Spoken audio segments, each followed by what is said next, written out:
하나님께서 우리에게 원하시는 세 가지 모습.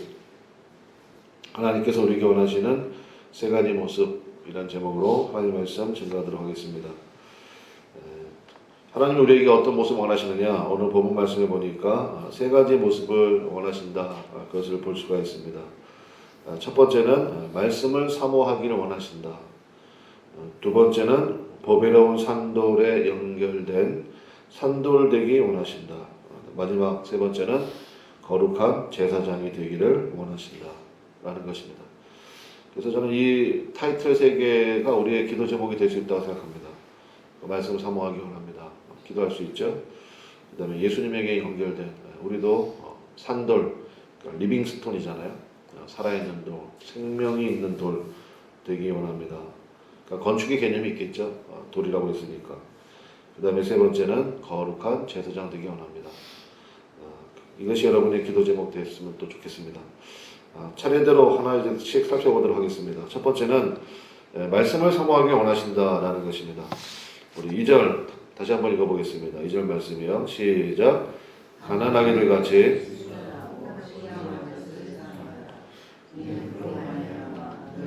구원에 이르도록 자라게 하려 함이라. 아멘. 가난하기를 같이 순전하고 신령한 젖을 사모하라. 그러니까 성경을 읽을 때 우리가 초점을 놓치면 안 되는데, 그러니까 우리가 예를 들어서 성경 말씀 읽을 때 뭐 어린아이 같이 그러면 어린아이의 유치함을 얘기하는 게 아니라 어린아이의 수용성을 얘기한다. 이것도 마찬가지예요.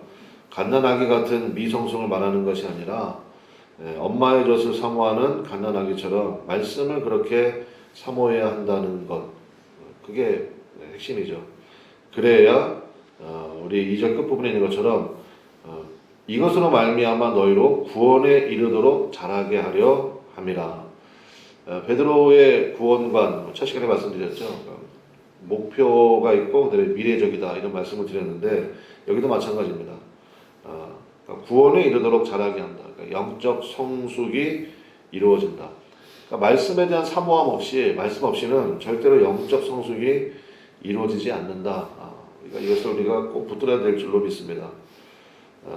우리가 쭉 읽어봤지만 이 베드로 전설을 읽다 보면 뭐 후서도 마찬가지지만 베드로 시대의 성경은 무슨 성경이죠?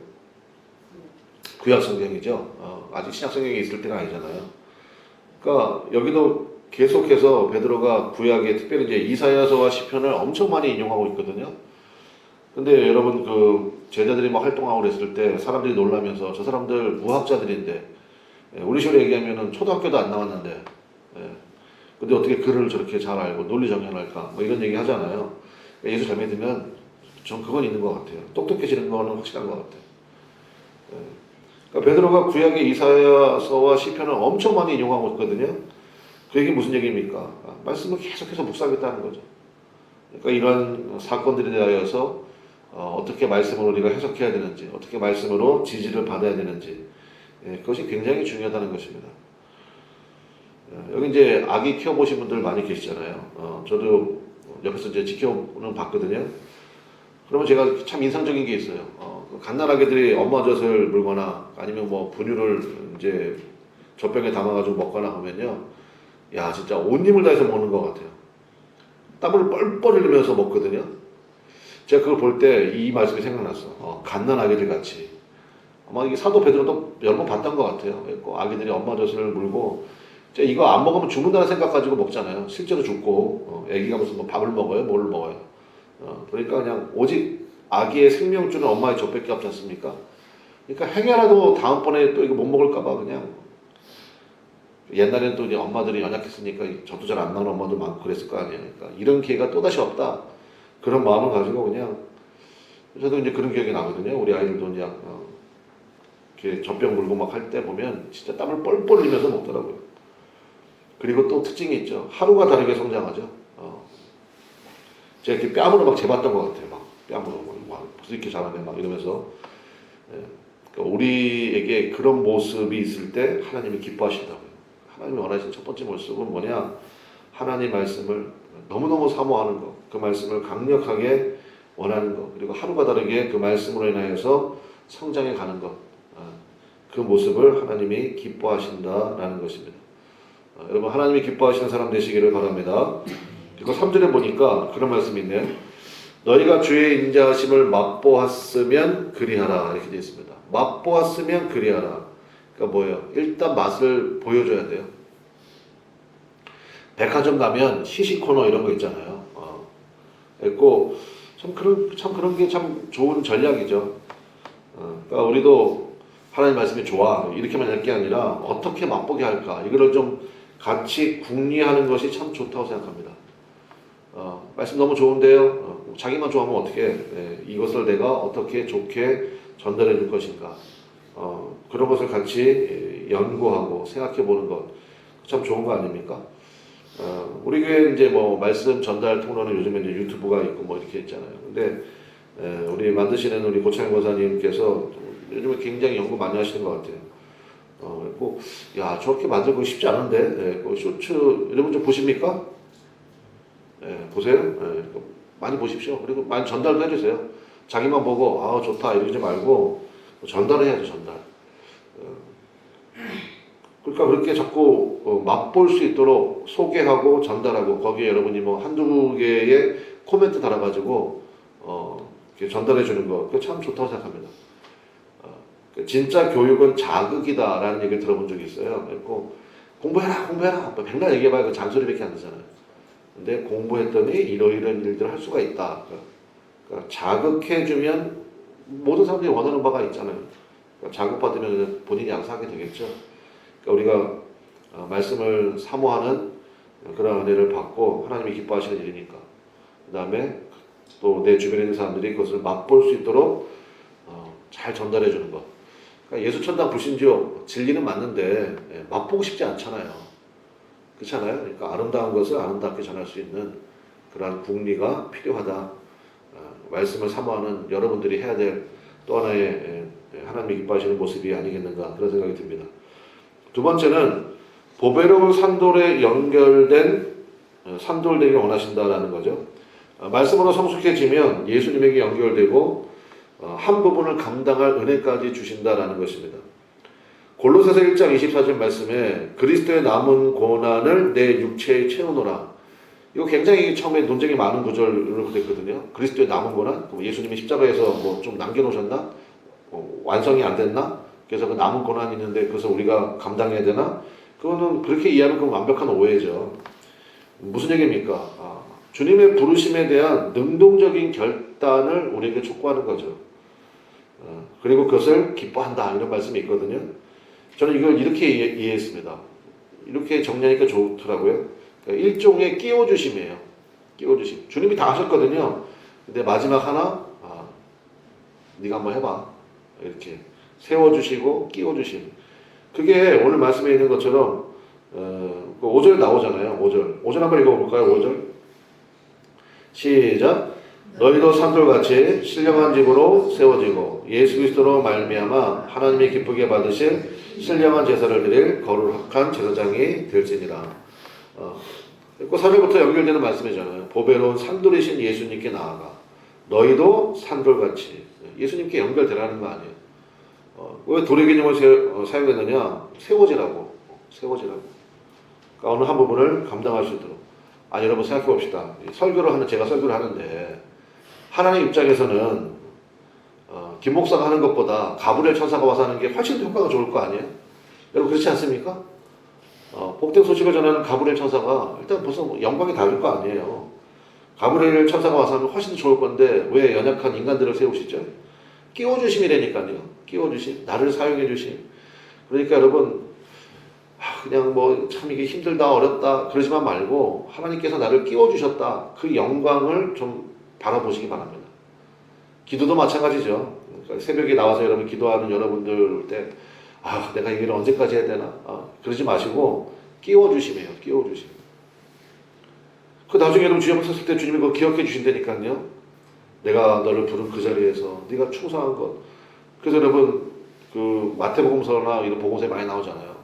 한번 따라하겠습니다. 착하고 충성된 종아. 두 가지가 있어야 돼요. 첫 번째 뭐 해야 돼요? 착해야 돼요. 가면 안 돼요. 착한데 게을러. 이거 안 되죠. 착한데 뭐 해야 됩니까? 충성돼야 돼요. 착한데 게으르다. 참 그것만큼 안타까운 게 없어.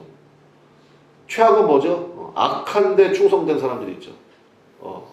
그 사람은 가만히 있는 게 도와주는 건데 악한데 막 너무너무 충성을 한다고 그러면 그냥 일만 만들 거 아니에요. 그래서 이게 참 밸런스가 맞아야 될 것 같아요.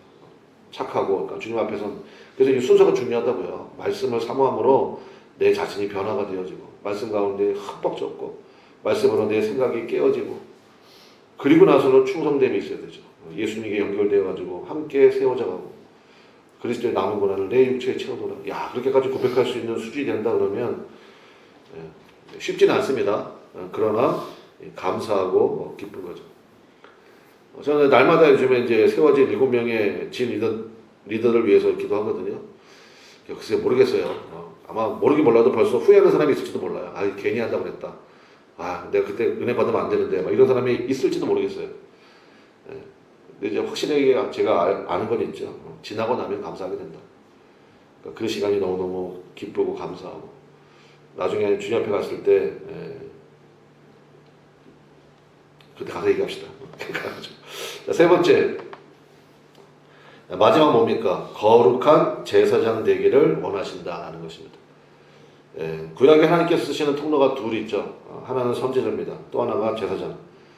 선지자는 하나님 편에서 우리를 향합니다. 그래서 굉장히 엄중하고 무서워요. 하나님 편에서 오신 분이니까 선지자들의 그 선포들 읽어보면 굉장히 신랄하고 막 이런 게 있잖아요. 너희들 망한다. 바벨론이 하나님의 도구다. 막 이렇게 막 선포하고. 반면에 제사장은 어떻습니까? 우리 죄인의 편에서 하나님을 향하죠. 그래서 감사하고 제사장 보면 기쁘고 좋고 뭐 이런 거 아니에요?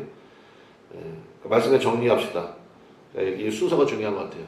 한번 따라할까요? 말씀 먹고 예수님께 연결되고 그러면 그 사람은 무슨 사명이 됩니까? 제사장의 사명이 돼요. 한마디로 얘기하면 우리 뭐 찬양에도 많이 있지만 축복의 통로가 된다고요. 그때부터 비로소 축복의 통로가 되는 것입니다. 그래서 베드로도 그 얘기를 하네요. 10절 오늘 말씀의 결론인데 10절 다 같이 읽어보겠습니다. 시작. 너희가 전에는 백성이 아니더니 이제는 하나님의 백성이요 전에는 긍휼을 얻지 못하였더니 이제는 긍휼을 얻은 자니라. 나의 BC와 AD가 있다는 것입니다. BC가 뭡니까? Before Christ. AD는요, 아노 도미니. 예수님 만나기 전과 예수님 만난 후. 개인마다 다 다르죠. 그러니까 사도 베드로도 그게 보이는 거죠. 전에는 백성이 아니더니 이제는 하나님의 백성이고. 그러니까 전에는 지멋대로 살았는데 이제는 하나님의 은혜 안에 있고. 전에는 긍휼을 얻지 못하더니 긍휼이 뭡니까? 헤세드. 하나님의 unfailing love거든요. 하나님의 실패하지 않는 사랑. 우리를 붙들어 주시는 그 은혜, 그걸 얻지 못했다고요. 제가 말씀드렸잖아요. 예수님께서 불쌍히 여기사 그러면 그 뒤에 기적이 나온다고 그랬죠. 예수님은 불쌍히 여김을 받지 못하는 거예요. 그러니까 그냥 맨날 뭐 반복되는 죄악 가운데 아무런 소망도 없이 뭐 인생이 다 그렇지 뭐 이렇게 살아갔던 사람이 이제는 주님의 긍휼하심을 얻고 새 힘이 나오고 시편에 나오는 새 노래라는 말이 많이 나오잖아요. 그러니까 이전까지 내가 불러본 적이 없는 노래예요. 내 인생에서 그런 노래를 부르게 될 줄이야. 그러니까 새 노래지. 새 힘이거든요. 그러니까 나로 말미암아 나오는 힘이 아니야. 나한테는 그런 능력이 없어. 근데 새 힘을 내게 되고 새 노래를 부르게 된다는 것입니다. 그 은혜가 오늘 말씀을 듣는 여러분의 마음 가운데 충만하시기를 주님의 이름으로 간절히 축원합니다. 오늘 설교 제목이 하나님께서 우리에게 원하시는 세 가지 모습인데 사실은 우리에게 주시는 세 가지 축복이다 이렇게 이해할 수도 있다고 생각합니다. 시작은 뭐예요? 말씀 사모하는 거예요. 그래서 뜨겁게 말씀 사모하시고요. 그래서 예수님에게 연결되어지고 축복의 통로로 쓰임받는 우리 모두가 되시기를 주님의 이름으로 간절히 축원합니다. 기도하겠습니다. 우리 주여 한번 부르고 하나님 이 은혜가 우리의 삶 가운데 나의 삶 가운데 그 다음에 우리 교회에 임하기를 원합니다. 주님께서 역사하여 주셔서 그 은혜 가운데 굳건히 사는 그래서 축복의 통로로 쓰임받게 되는 제사장들이 많으면 좋겠어요. 저 사람들이 서 있는 곳마다 하나님의 역사가 가득하고 하나님의 긍휼히 여기심의 역사가 가득한 하나님 그 일들 나타나기를 원합니다. 다 같이 주여 한번 부르고 간절히 기도하겠습니다. 주여 하나님 아버지 역사하여 주셔서 바로 그 은혜가 우리의 신령 가운데 우리 교회 가운데 가득하기를 원합니다. 주님 붙들어 주시옵소서. 주님의 역사하신